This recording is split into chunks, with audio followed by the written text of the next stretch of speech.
Hello, everyone. As you know, in this module, we are discussing the doctrinal cluster of Christology and Soteriology. Dr. Bossel has explained how this cluster functions as the center of gravity for the traditional conservative approach. Let us remember that each of the three approaches that we have identified in this course are traditional conservative, liberal progressive, and liberationist. These three have their own center of gravity. This doesn't mean that each approach excludes the other doctrinal clusters. Each one of these approaches include the whole doctrinal web in a general sense, but the center of gravity of each one is different.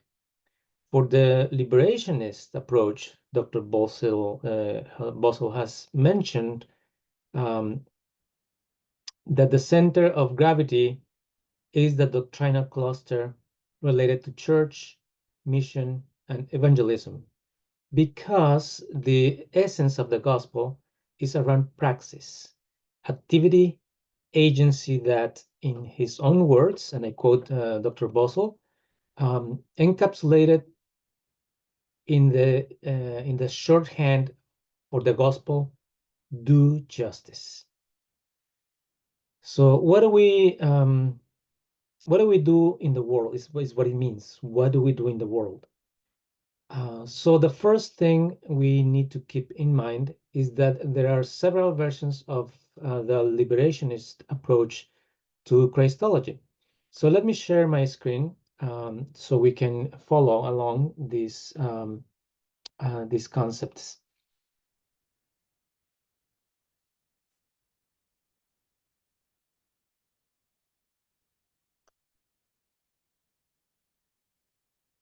Okay, so the first thing that we need to keep in mind is that there are several versions of the liberationist approach to Christology. You can see in this slide these different versions, such as the Black Christology or Black Liberation Christology, Feminist Christology, Indigenous Christologies, Minjung Christology, and others.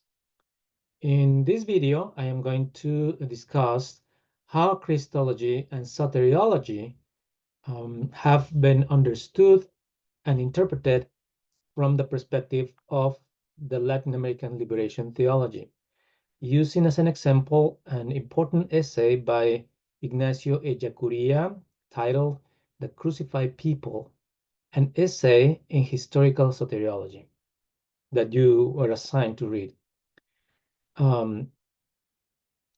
We will note some of the methodological moves that Ellacuría makes and what kind of sources he is using. Scripture, reason, tradition, and experience, and also what are the forces involved. If you have not read it, please pause this video and return after completing the reading. To help understand Ellacuría's and other Latin American liberation Christologies and Soteriologies, I assigned the reading Christology in the Theology of Liberation by Julio Lois. In this essay, Lois starts with an important point that I would like to exemplify here with a couple of illustrations. So the first one is called "My Wife and My Mother-in-Law." What do you see? This is a famous optical illusion that depicts both an old woman looking off to the left and a young woman facing away, looking over her right shoulder. So the old woman's nose is the young woman's chin. The person you see first could be affected by how old you are. According to a study published in August of 2018, called or titled Perception of Ambiguous Figure is Affected by Own Age Biases. The second illustration is a number placed on the floor in between two people facing each other. The number is placed in a way that one of them can see the number 6, and and what do you think is the number that the other person can see? 9, correct? Even though there is so much it can be said and debated about these two illustrations from the epistemological, sociological, and psychological points of view, the aspect to which I want to call your attention is what Julio Lois says in his introductory words about the methodology, and I quote, this is a quote from him. Current epistemology seems to agree that there are no raw data, free-floating facts, or pure experiences, independent of the interpretative processes of the cognitive. More concretely, the sociology of knowledge demonstrates that all human reflection is situated activity. It has a social locus,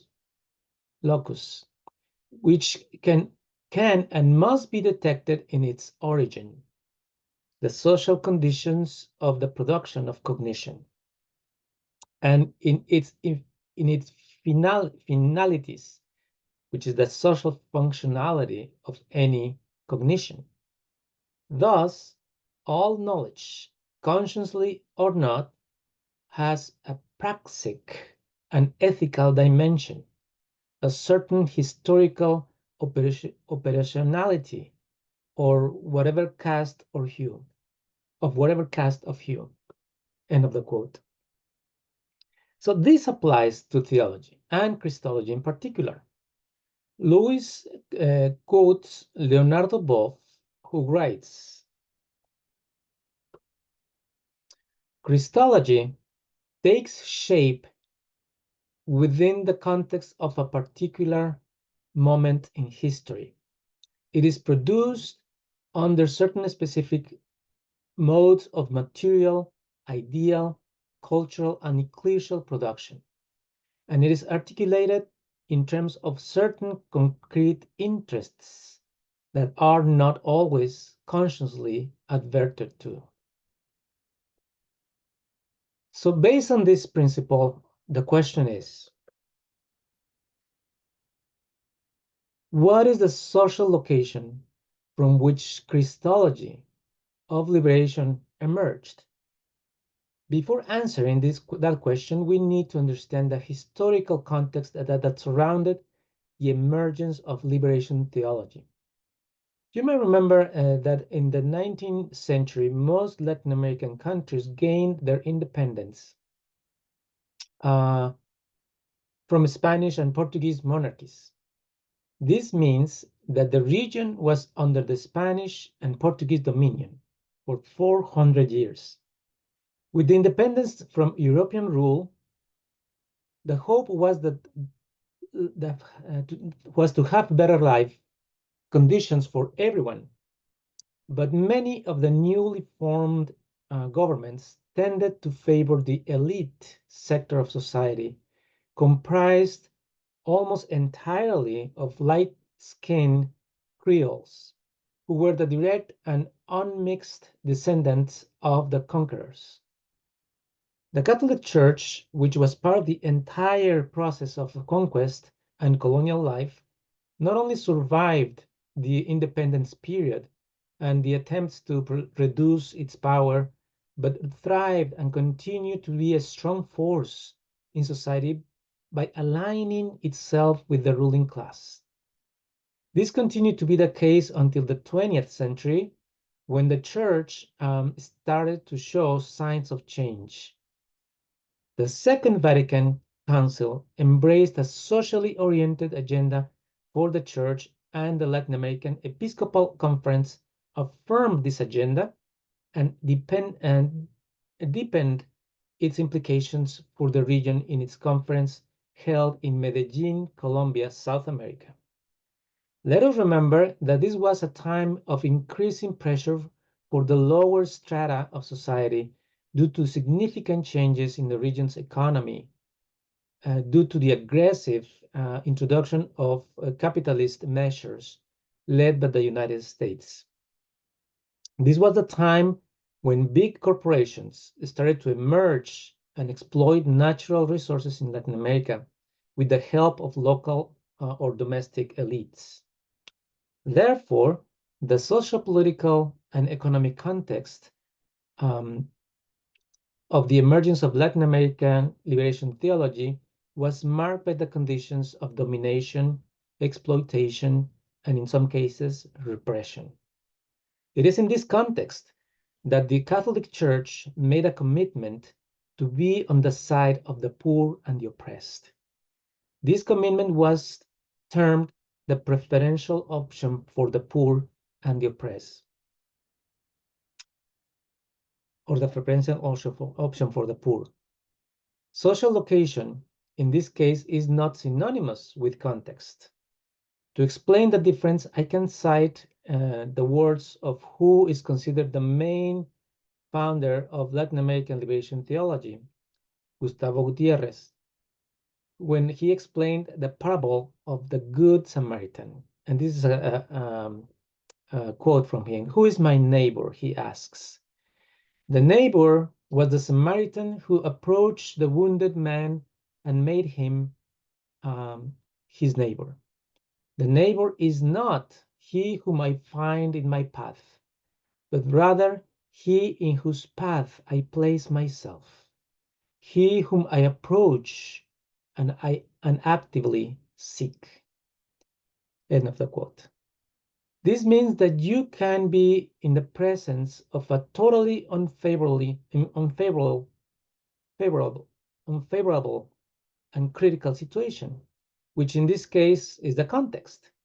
And if you are not immediately or directly affected, you can choose to ignore the situation or believe that it will never affect you and go on with your life. Social location is determined by the intentionality and action on your part. In the words of another important liberation theologian, Leonardo Boff, he says, and this is a quote from him, liberation Christology presupposes and depends on a specific social practice, one with the intent of breaking with the prevailing context of domination. End of the quote. The second methodological question regarding the conditions that surrounded the emergence of Latin American theology and Christology is what, and this is a quote, what is the ecclesial setting that makes it possible to develop the Christology of liberation? From where must the theologian reflect in order that the liberative potential of the Jesus event may unfold? The answer given by liberation theologians is found in Matthew 25, verses 31 to 46. The passage known as the sheep and the goat, which clearly reflects the privileged way in which Jesus is present in the world and in history. This is in the poor. Therefore, the setting that makes it possible to develop a Christology of liberation is the Church of the poor. The third methodological consideration is what Julio Lois calls the epistemological breach required by the liberation theology. This has to do with how knowledge and reflection occurs, how theology is made. The social and ecclesial locations or settings are the conditions for a Christology of liberation. The first step to do theology is a combination of three actions and commitments. Number one, discipleship. Number two, option for the poor. Number three, praxis of liberation. These three elements is what liberation theologians call the first fact, and the theological reflection is as such is the second fact. The bridge then occurs at two different levels: experience and reason or knowledge. The bridge, the experience here takes the form of a conversion. This is following Jesus, who privileged his way of being present in this world in the poor. At the cognitive level, the bridge occurs as a rejection of the status quo that privileges the powerful and becomes a prophetic discourse that proclaims good news of salvation / liberation for the poor. This means that only in the following of Jesus can it be understood who Jesus is.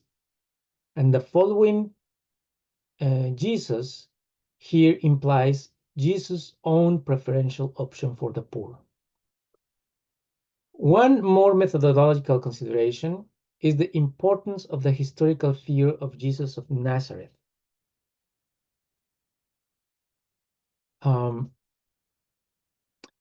It is clear that a liberationist Christology emphasizes the historical Jesus over the Christ of faith. The reason for this emphasis is the desire to recover the weight that Jesus' salvific / liberative practice had in the context of his service of the reign of God. Let us remember that, and this is a quote from Leonardo Boff, the most historical element in the historical Jesus is his practice. That is, his activity brought to bear upon the reality around him in order to transform it in the direction of the kingdom of God.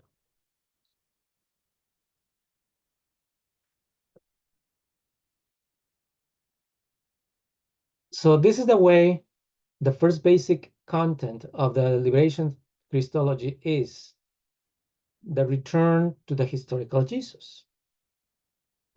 Quote again, the most Jesus's miracles as Christ of the reign, or signs that the reign of God is becoming present among us as saving power, growth under the impulse of Jesus's compassion and mercy toward the weak and oppressed, showed that the reign of God is salvation understood in the sense of the defeat of concrete evils, hunger, diseases, the despair of the scorned sinner, and so on, and deliverance from historical oppressions.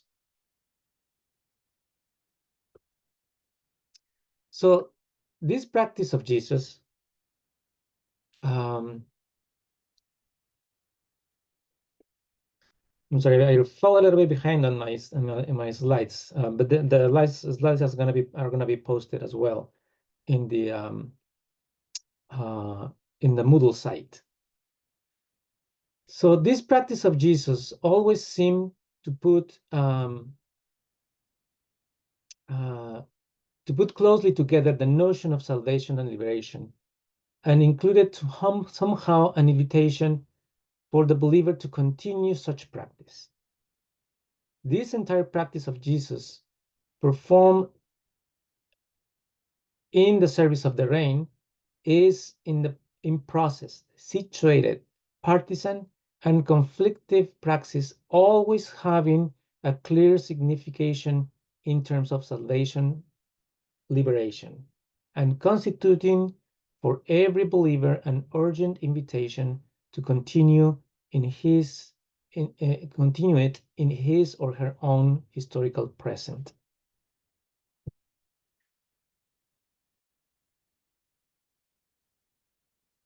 For this perspective that strongly emphasizes the historical aspect of salvation, liberation, The use of socioeconomic and political analysis is so important.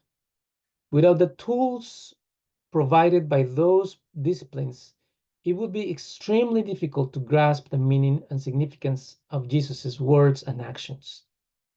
Liberation Christology, this is a quote, also insists that Jesus' practice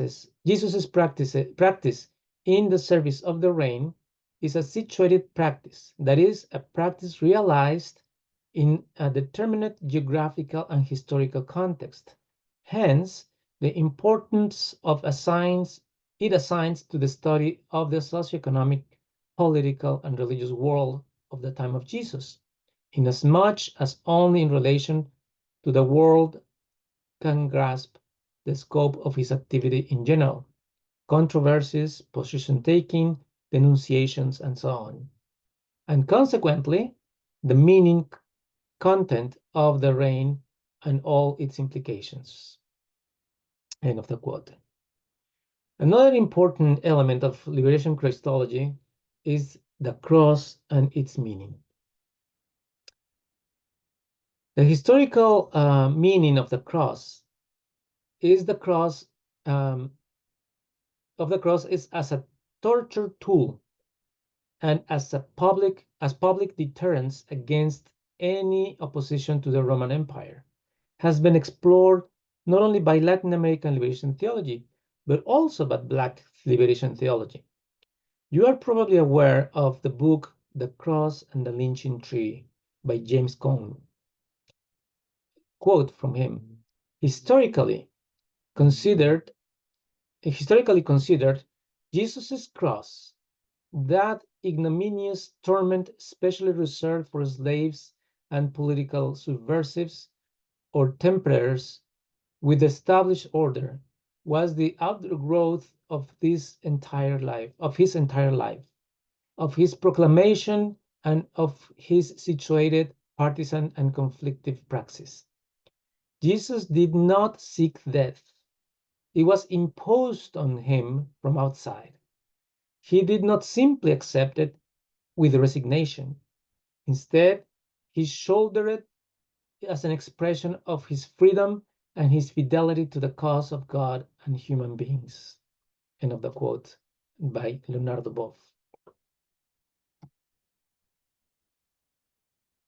One of the contributions of liberation theology has been the re-evaluation of the cross as a symbol of humanity's reconciliation with God.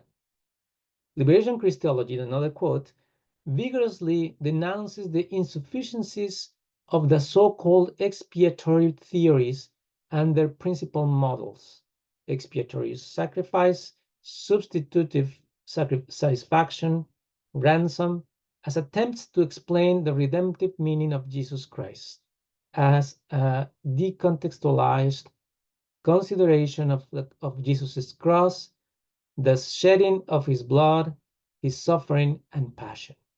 End of the quote. The omission or lack of emphasis in the historical context of the cross, according to liberation theologians, has led to a distortion in our understanding of God and to an acceptance of suffering as something good and in itself. Liberation theologians lament the sanitization of the cross that reduces or nullifies its critical and prophetic force. And not only that, it can be used as a symbol or mark of imperial, colonial, and oppressive powers, which has already happened. The cross, seen through the liberative lens, has the power to counter the crucifiers of the past and the present.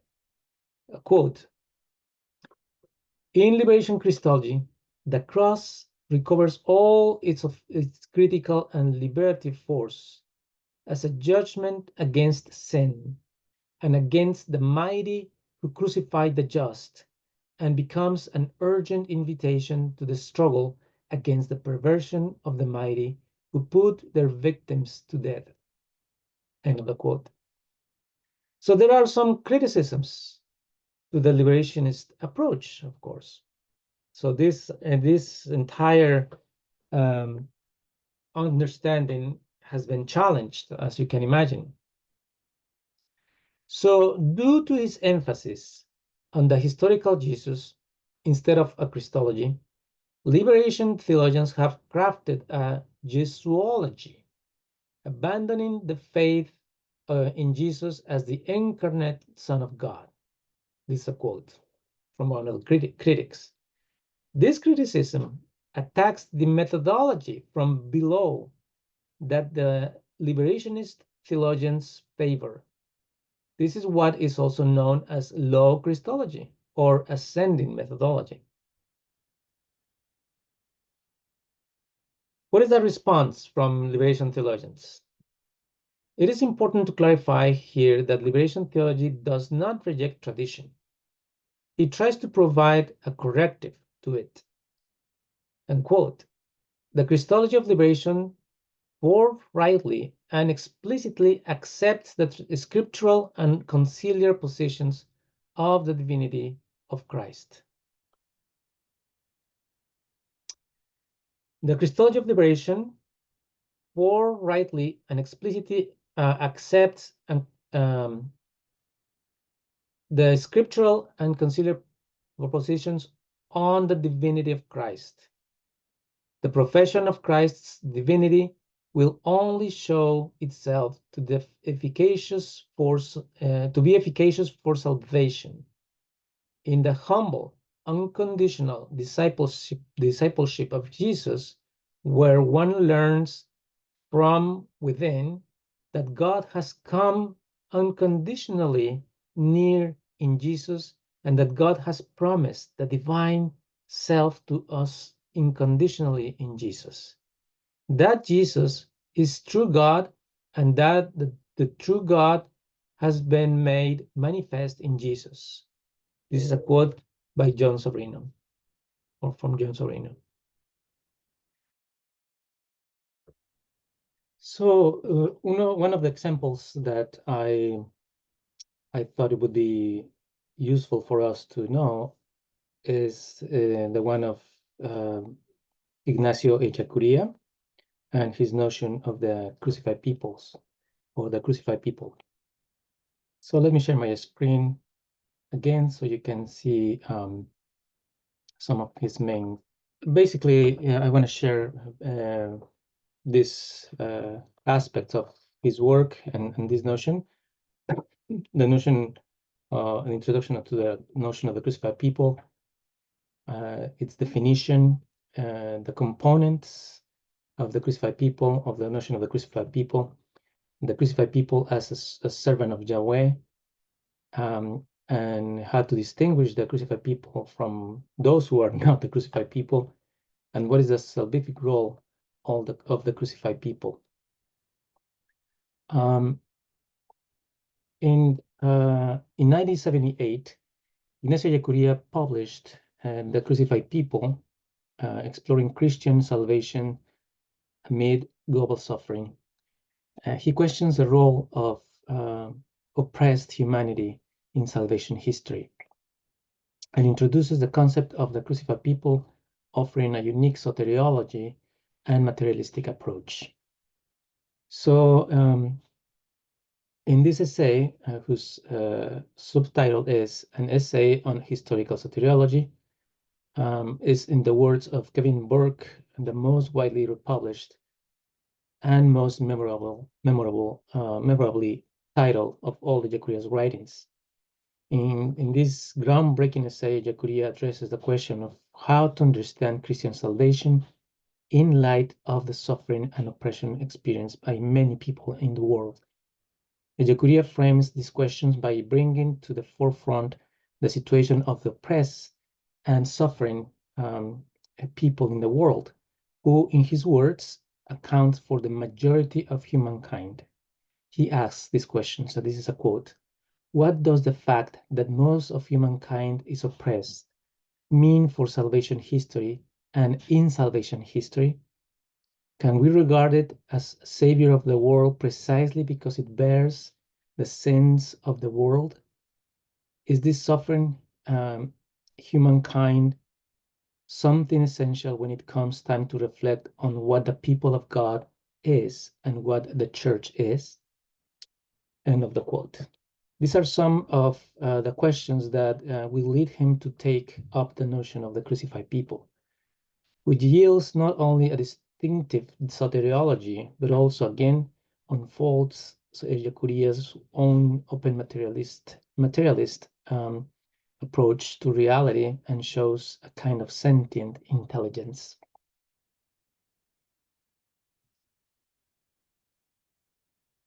So let me make this a little bigger. So Ellacuría connects the suffering of Jesus with the suffering of humankind. He argues that the passion of Jesus and the crucifixion of people illuminate each other. This raises questions about the meaning of the crucified people and their role in Jesus's salvific work.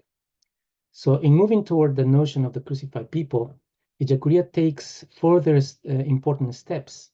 Notably, he sees a clear connection between the suffering Jesus as the bearer of the sin of the world, and on the one hand, with suffering humankind as the current bearers of the sin of the world on the other.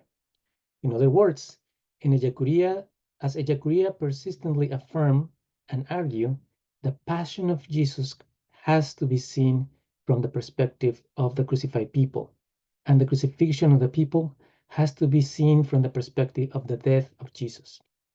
In other words, for Ellacuría, the likeness in suffering of Jesus and of suffering peoples makes it hermeneutically justified to let them shed light on each other. The crucified people sheds light on the historical significance of the death of Jesus, and the death of Jesus points to the salvific character of the crucified people. The first question before us is, what does Ellacuría exactly mean by the crucified people?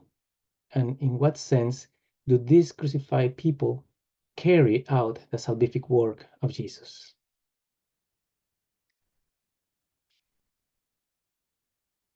So Ellacuría defines the crucified people as a majority oppressed by a minority through sinful social structures. Specific analyses are needed to identify them as oppression is universal. He warns against Manichaeism, emphasizing the importance of personal transformation. So Ellacuría offers the following definition again. The crucified people is that collective body that, being the majority of humanity, owes its situation of crucifixion to a social order organized and maintained by a minority that exercises its dominion through a series of factors, which, taken together and given their concrete impact within history, must be regarded as sin. End of the quote. Before analyzing this definition, it is important to point out the fact that Ellacuría recognizes the need for a specific analysis in order to determine who exactly are the crucified people in any given situation. This is so because of the fact that the pattern of crucifying others is universal, which means that the subsistence of crucifixion exists in both groups, oppressed and oppressors. The universal tendency to oppress others can come from a number of potential factors, such as survival or dominion, to which all dominion impulses. In this way, Ellacuría warns against the risk of Manichaeism, according to which all the evil or all the good is put on specific individuals or groups of individuals. He says, it's a quote, "It is precisely a structural way of looking at the problem that enables us to avoid the error of seeing as good all the individuals on one side and as evil all those on the other side. Those leaving aside the problem of personal transformation. So the crucified people can be defined by three main components. Their collective character, the social order, where a minority dominates the majority, and the sinful and historical impact of this oppression. So now I turn to the definition of the crucified people, broadly speaking. Includes these three main components that I just described. And each one of these three components are taken from the definition that I just read. So you have these slides that, as I mentioned before, are going to be available on your Moodle site. Ellacuría's concept of the crucified people emphasizes the collective nature of suffering. He argues that the forces that crucified Jesus operate at a collective level, inflicting suffering and death on a large scale, while acknowledging individual sin. Ellacuría stresses the importance of the social dimension, distancing himself from individualistic views. So first, regarding the collective character of the crucified people, it must be said that Ellacuría's expression, crucified people, is quite novel for its emphasis on the collective. The very designation people attached to crucified immediately points to one of Ellacuría's constant claims, namely that the forces that crucified Jesus are operative at a collective level, in and through socially constructed structures that inflict suffering and death at a collective scale. Crucifixion in this way is not exclusively an individual phenomenon, but a collective one. While Ellacuría doesn't deny the individual and psychological dimensions of sin, he insists, perhaps primarily, on the importance of the social dimension that constitutes the frame in which individual experiences occur. Here, Ellacuría distances himself from individualistic and moralistic emphasis of the notion of sin and its effects on human beings. This slide explores the dominion of a minority over a majority, highlighting the cause-effect relationship between domination and crucifixion. It presents a conflictual vision of reality, supported by Sturla-Stalzet's analysis, and discusses the implications of crucifixion in an antagonistic framework. So, in second place, the second aspect of the social dominion. When considering the social order that is marked by the dominion of a minority over a majority, the cause-effect relationship between domination and crucifixion is implied. The way Ellacuría brings into focus this relationship is through a parallel between the domination that is exercised historically and contemporarily and the one that led to the crucifixion experienced by Jesus, which included both suffering and death. The designation domination/crucifixion reflects a conflictual vision of reality. So this is a reality primarily defined in terms of the tension and actual or potential conflict between those who are being dominated and those who exercise such dominion.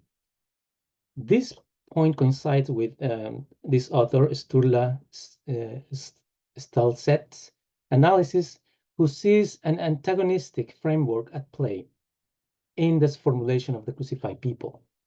Stalzet's analysis is based on the work of John Sobrino, primarily, who was a contemporary and friend and colleague of Ignacio Ellacuría. And actually, this notion was borrowed by Sobrino from Ellacuría to develop his own Christology. So the crucified people is thereby designated as a dialectical and conflictive reality, where there are crucified, there are crucifiers. Crucifixion means conflict with deadly consequences, calling the world of the poor, the third world, or suffering people in general crucified, consequently implies that their situation is seen in an antagonistic framework, not merely as a result of dysfunctions, natural causes, or unfortunate circumstances. So Ellacuría discusses structural sin, where sin is embedded in social, political, economic, and cultural structures. These structures favor a minority while exploiting and oppressing the majority. So the third aspect here is regarding the sinful nature of the oppressive forces involved and implied in the domination, as mentioned above. Ellacuría believes that there is a structural sin, or rather, that sin is installed in social, political, economic, and cultural structures that work in an interrelated way to favor a minority and exploit and oppress the majority of the population. So Ellacuría argues that sin and salvation operate collectively. He references Joachim Jeremias to support the scriptural basis for collective salvation, emphasizing that individuals become servants of Yahweh through their membership in the people of Israel. So Ellacuría not only thinks that sin operates at a collective level, salvation also comes and takes place at the same collective level. Ellacuría identifies a scriptural basis for understanding that salvation can be carried out by a collective entity and references the work of Joachim Jeremias. In his own words, he says, this is a quote, "To regard a collective body as the subject of salvation is not foreign to the scriptures, but is, in fact, its original thrust. For example, as Joachim Jeremias points out, an individual sin only become, an individual can sin, an individual can only become a servant of Yahweh insofar as he or she is a member of the people of Israel, since salvation is offered primarily to the people within the people.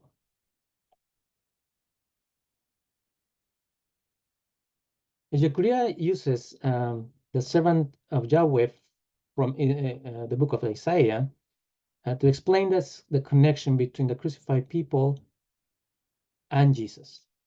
He emphasizes the historical encounter with Yahweh and its significance for the people's response and responsibility.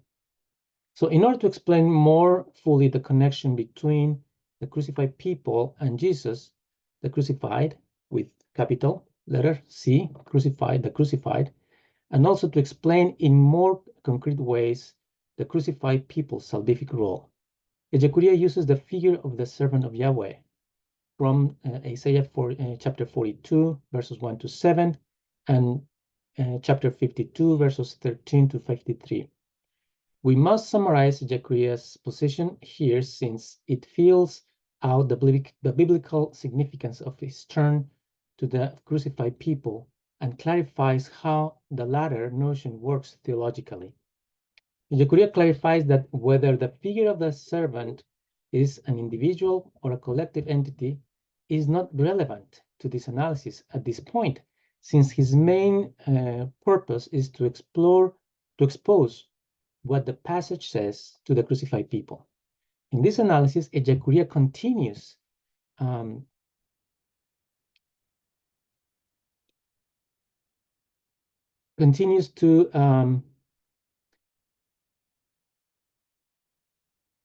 to make reference to the work of Joachim Jeremias. He says, The theology of the servant proposes that the encounter with Yahweh occurs in history, and that encounter thus becomes the locus both of Yahweh's intimate presence with the people and of the people's response and responsibility. This is a quote from Joaquin Jeremias.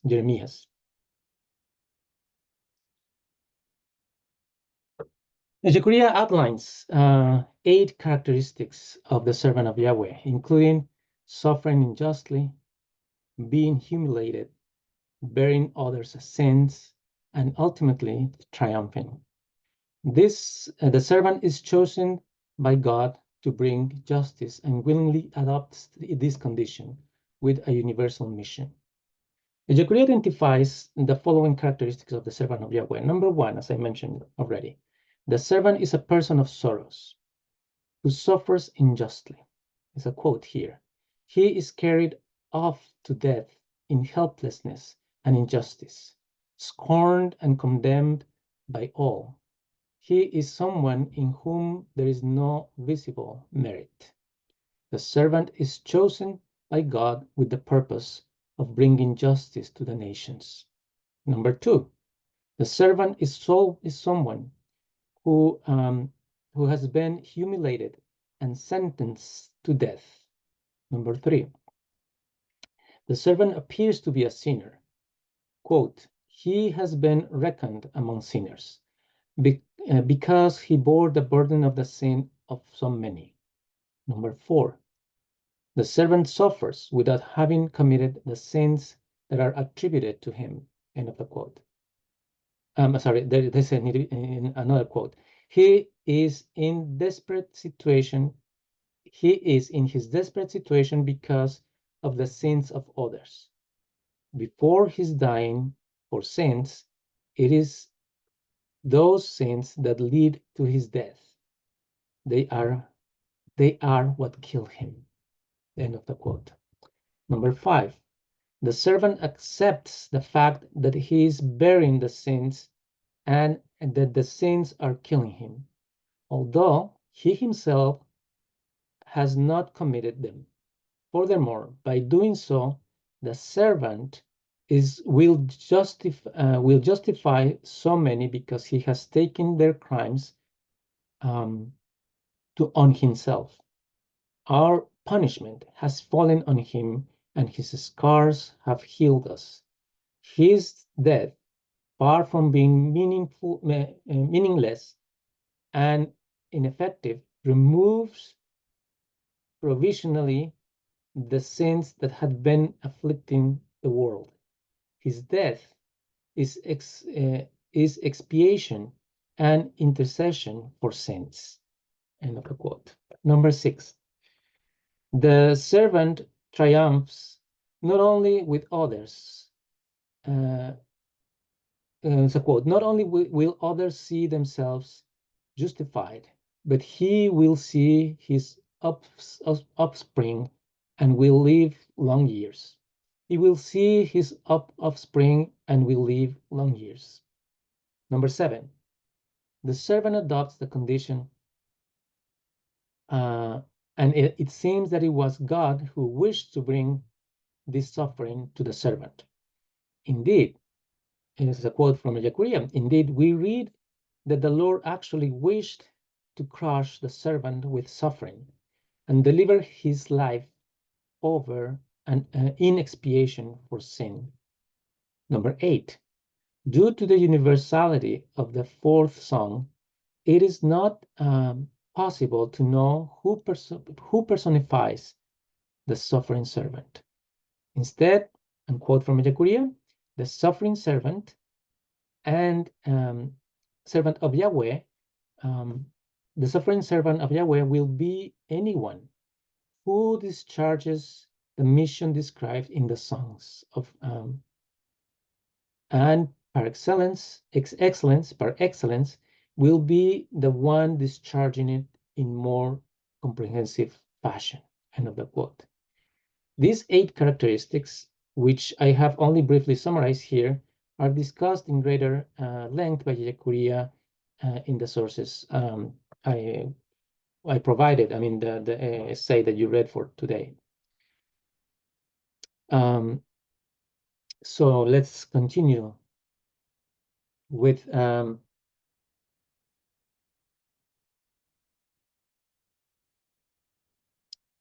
this other aspect. Ellacuría discusses how early Christians saw Jesus as the servant of Yahweh. This interpretation shaped Christology. Jesus wasn't initially aware of his mission, but accepted it over time. His life and message led him to embrace the servant's salvific role, emphasizing the struggle against sin. So after identifying the above characteristics of the servant of Yahweh, referencing again Joachim Jeremias and Oscar Kuhlman's work, Ellacuría discusses how the primitive Christian church, the Christian communities, quote from Ellacuría, saw the theological context of the servant of Yahweh in the historical events of the life of Jesus, and how a Christology was constructed on the basis of such interpretation. In this way, Ellacuría brings us closer to the hermeneutical retrieval of the crucified people notion that theologians might make in the present. According to Ellacuría, Jesus was not first aware of the fact that he was carrying out the suffering servant mission. And it's a quote from Ellacuría again, if Jesus himself was aware that he was the full realization of the suffering servant of Yahweh, obviously he did not have this consciousness from the beginning of his life, or even from the commencement of his public life. Another quote. This claim reinforces the idea that it was Jesus' life and message that led him to accept the salvific mission of the servant. As Ellacuría puts it, in both Jesus and the servant, the struggle against sin became before death for sin. So Ellacuría argues that Jesus did not declare his death as salvific. The eschatological salvation attributed to Jesus' death resulted from his commitment to others. The gestures of the Last Supper and scriptures, especially the suffering servant, helped from Christian doctrine, or came from Christian doctrine. The continuity between Jesus' life and death is crucial, with the salvific scope understood later.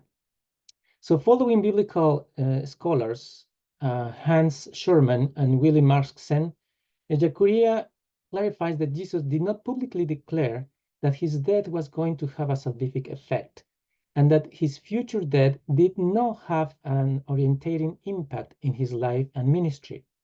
However, Ellacuría argues that the eschatological salvation attributed to Jesus' death came about as a result of the way in which Jesus lived his life, which showed an undeniable commitment to others.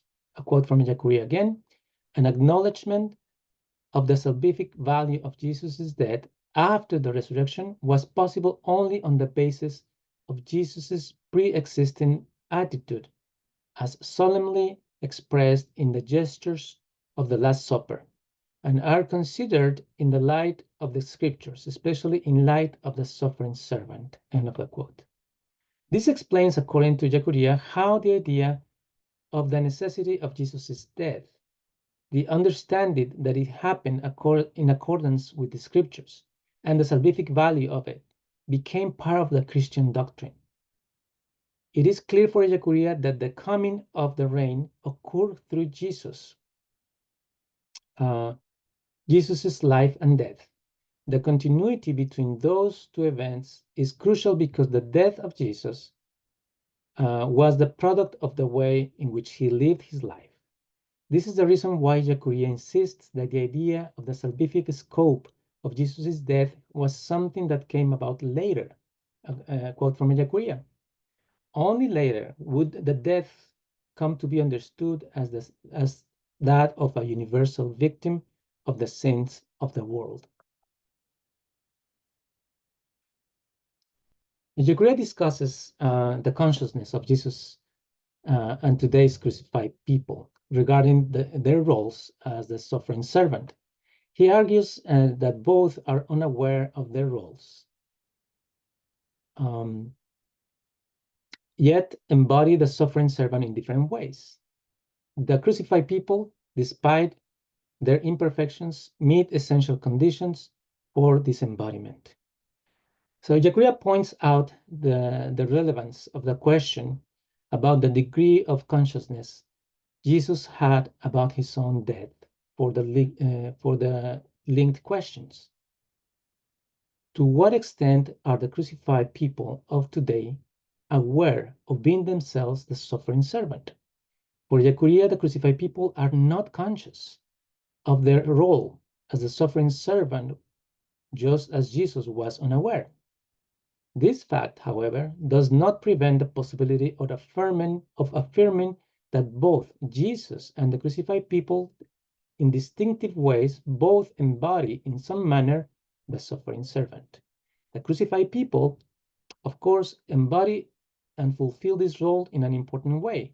In Ellacuría's own words, it would be sufficient to show that the crucified people objectively bring together some essential conditions of the suffering servant to propose that even if they are not the servant, in all its fullness, the people constitute the most adequate place for the embodiment of the servant.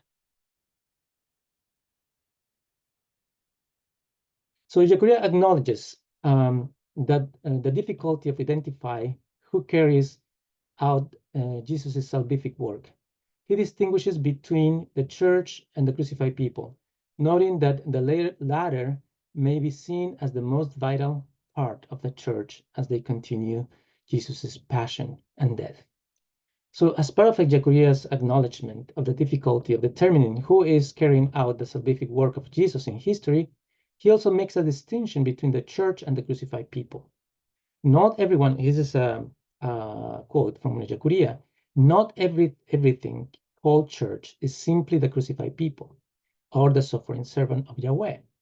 Although correctly understood, these crucified people may be regarded as the most vital part of the church, precisely because it continues the passion and death of Jesus.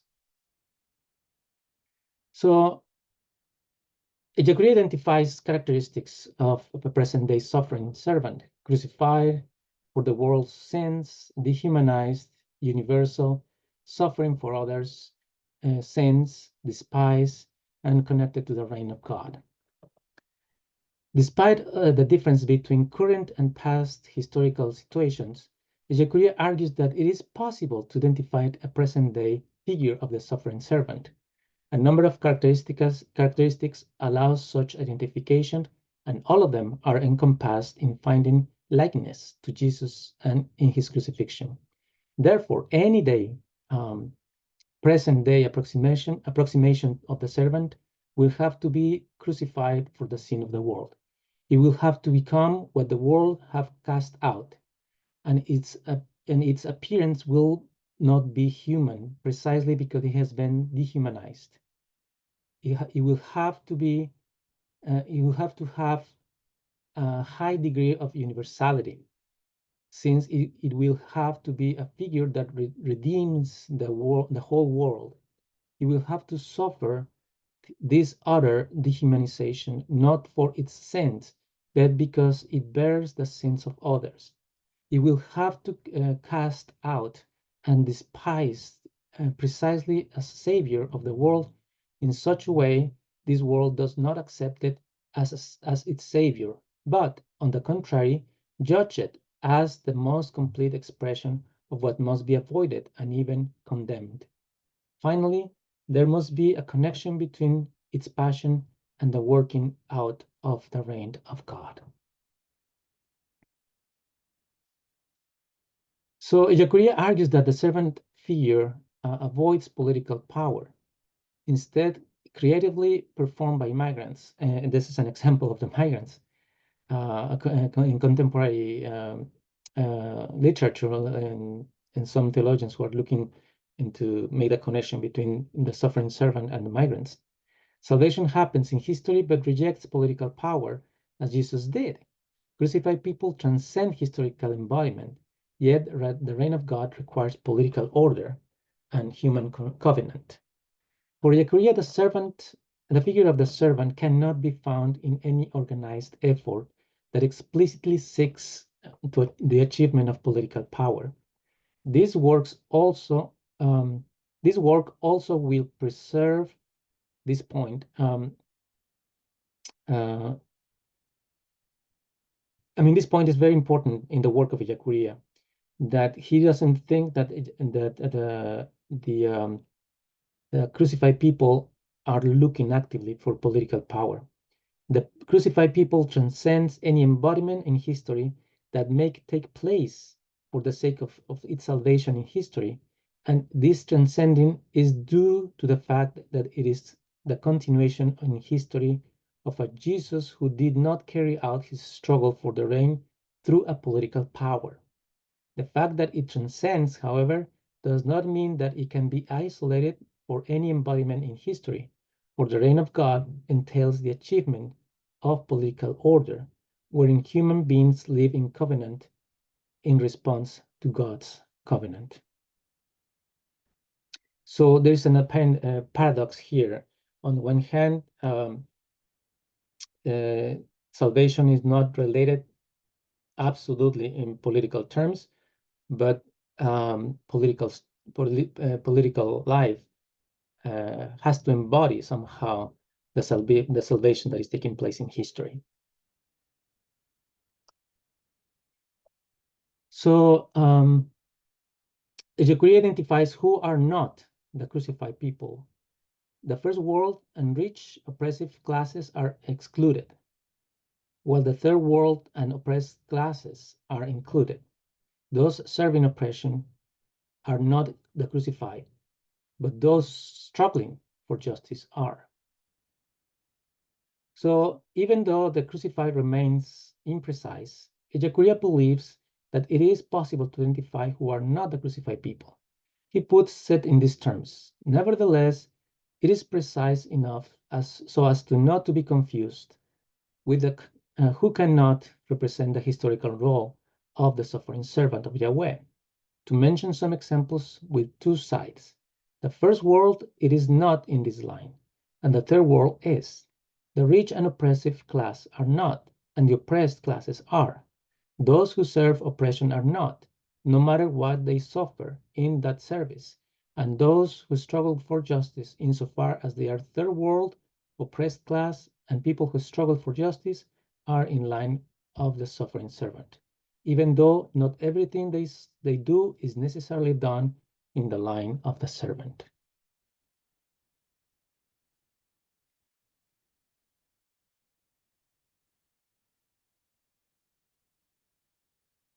So Jesus as the judge unveils the world's sin by standing up to it.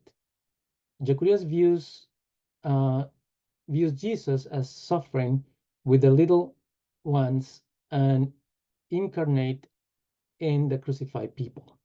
This judgment unveils sin, allows for redoing wrongs, and proposes a new demand for salvation. The answer to the question about the sense in which the crucified people carry out the salvific work of Jesus is based on the role of Jesus as the judge that unveils the sin of the world by standing up to it. In Ellacuría's own words, the Son of Man is he who suffers with the little ones, and it is the Son of Man, precisely as incarnate in the crucified people, who will become judge. Although it does not formulate any theological judgment, this judgment is salvation, insofar as it unveils the sin of the world by standing up to it, insofar as it makes possible redoing what has been done badly, insofar as it proposes a new demand as the unavoidable route for reaching salvation. So understanding the death of Jesus is crucial for its salvific value. Salvation occurs when sin is actively confronted as Jesus did. The crucified people play a salvific role by confronting sin, both individually and collectively. Ellacuría sees the crucified people as a principle of salvation, despite its being a scandalous idea. So in the historical interpretation of the death of Jesus is necessary to understand its salvific value. Since salvation can only occur when sin is confronted actively, as in the case of Jesus, the crucified people play a salvific role each time they confront sin, individually and collectively. Ellacuría acknowledges that it is scandalous to identify the crucified people as the principle of salvation. Active participation in salvation comes not simply from human beings in general, but from the crucified people. It is in this sense that Ellacuría sees the crucified people as a principle of salvation.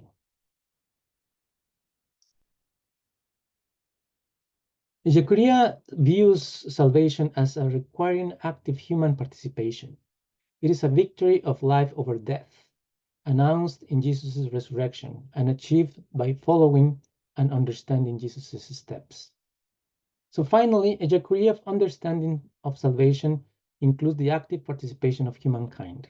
And quote from Ellacuría, "Salvation can only be understood as a victory of life over death, a victory already announced in the resurrection of Jesus, but one that must be won in a process of following his steps and understanding the meaning that those steps have in him." Ellacuría's Christological and Soteriological moves were radical.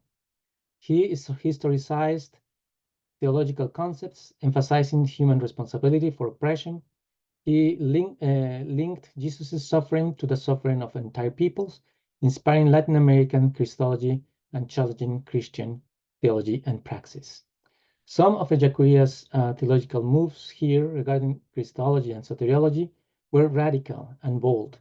He historicized traditional and theological concepts and notions, and by doing so, brought to the theological discussion the significant element of human responsibility with regard to the oppression and suffering of the majority of humankind. As he put it, the hermeneutical move of understanding the passion and crucifixion of Jesus through the suffering and crucifixion of entire peoples and vice versa motivated the further development of Latin American Christology and remain a constant challenge to the Christian theology and praxis of the Church.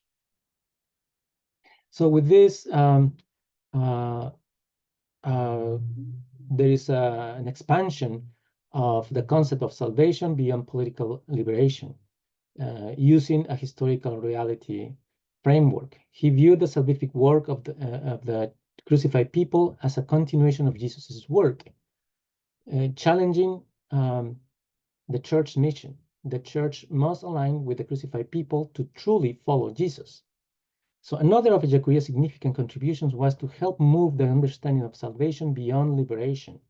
It is in his time basically understood as political liberation.